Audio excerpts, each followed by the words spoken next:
नमस्कार, मैं आस्था झा आप सभी का स्वागत करती हूँ हेलो बिहार न्यूज़ पर। आइए नजर डालते हैं आज की सुर्खियों पर। बिहार में एक डॉक्टर की कोविड-19 संक्रमण से मौत हो गई। राज्य में कोरोना संक्रमण से किसी डॉक्टर की मौत का यह पहला मामला है। इसके साथ ही सोमवार को 9 संक्रमित मरीजों की मौत हो गई।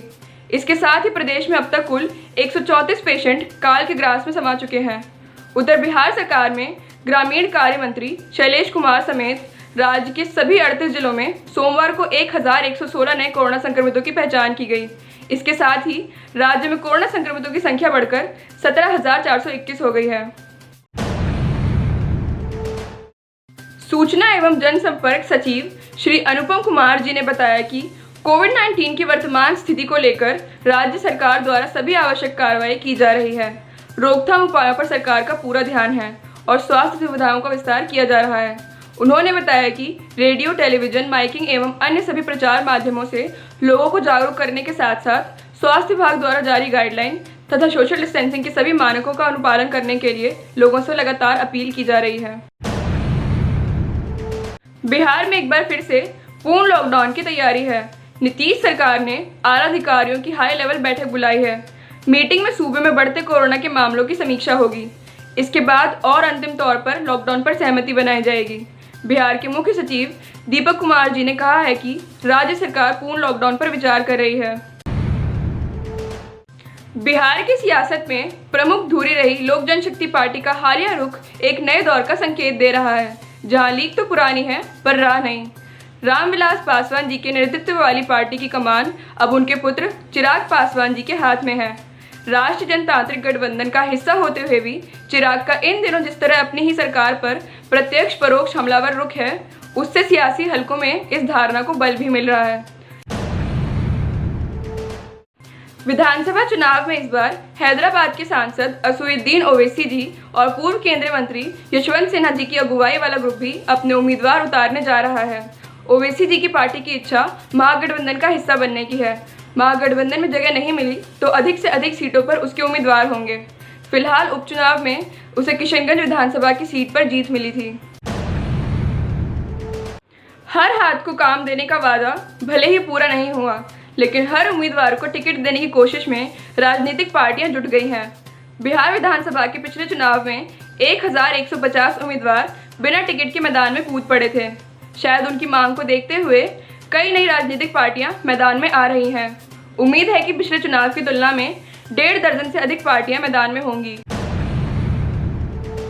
भारत नेपाल के रिश्तों में आई खटास और सीमा सील होने से रक्सौल के आधा दर्जन गांवों के तकरीबन 2200 लोग के समक्ष रोजगार का संकट उत्पन्न हो गया है।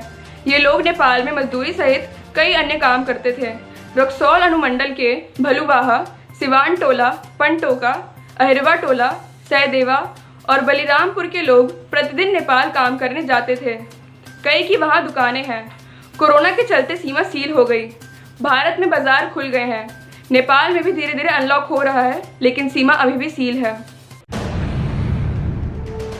जिलों में मनरेगा के तहत किए गए कार्य और उससे मिलने वाले रोजगार के आधार पर ग्रामीण विकास विभाग की ओर से रैंकिंग जारी की गई है। काम में प्रतिस्पर्धा लाने के लिए पहले विभाग ने जल जीवन हरियाली मिशन के तहत किए गए कार्यों के आधार पर जिलों का मूल्यांकन किया था। इस बार मनरेगा के कार्य पूरे करने में जिलों की रैंकिंग की है। कार्य के आधार पर किशनगंज को सर्वाधिक अंक मिले हैं। राज्य सरकार ने घोषणा की थी कि क्वारंटीन कैंपों में आए प्रवासी मजदूरों का निबंधन कराया जाए। निबंधन के दौरान नाम व पता के साथ ही बैंक खातों की पूरी जानकारी ली गई थी, लेकिन हालिया समीक्षा बैठक में यह पाया गया कि मजदूरों ने अपने नाम के अनुसार बैंक खाता की जानकारी नहीं दी है। जांच के दौरान यह बात सामने आई कि जिन मजदूरों के पास खुद के नाम का बैंक खाता नहीं था, वह अपने किसी परिजन के नाम के बैंक खाते का विवरण भरकर फॉर्म दे गए हैं। इस कारण जब आपदा पोर्टल सॉफ्टवेयर के नाम और बैंक खातों का विवरण अपलोड कर पैसे देने की कोशिश की जा रही है, तो वह मिसमैच होने लगे हैं। राजद सुप्रीमो लालू प्रसाद यादव जी के रिम्स में दरबार लगाते और फोन पर बात करते फोटो सोशल मीडिया में वायरल होने के बाद बिहार की सियासत में फिर से बयानबाजी का दौर शुरू हो गया है। इस तस्वीर को देखने के बाद सुशील कुमार मोदी जी ने ट्वीट कर कहा है कि लालू प्रसाद जेल में रहेंगे या जमानत पर बाहर आएंगे, इसका फैसला न्यायालय को करना है। लेकिन कुछ लोग न्यायपालिका पर राजनीतिक दबाव बना रहे हैं। नेपाल से आने वाली नदियों का जलस्तर तराई क्षेत्र में भारी बारिश के कारण बढ़ने लगा है। इसके कारण कोसी व सीमांचल के जिलों में बाढ़ की स्थिति उत्पन्न हो गई है। भागलपुर में कोसी के कटाव के कारण नवगछिया क्षेत्र के कई गांवों में खतरा मंडराने लगा है। वहीं अररिया व किशनगंज के करीब 100 गांवों में पानी घुस गया है। इन जिलों के करीब 60 से 70 हजार लोग बाढ़ से प्रभावित हैं। वे आवागमन की समस्या से जूझ रहे हैं।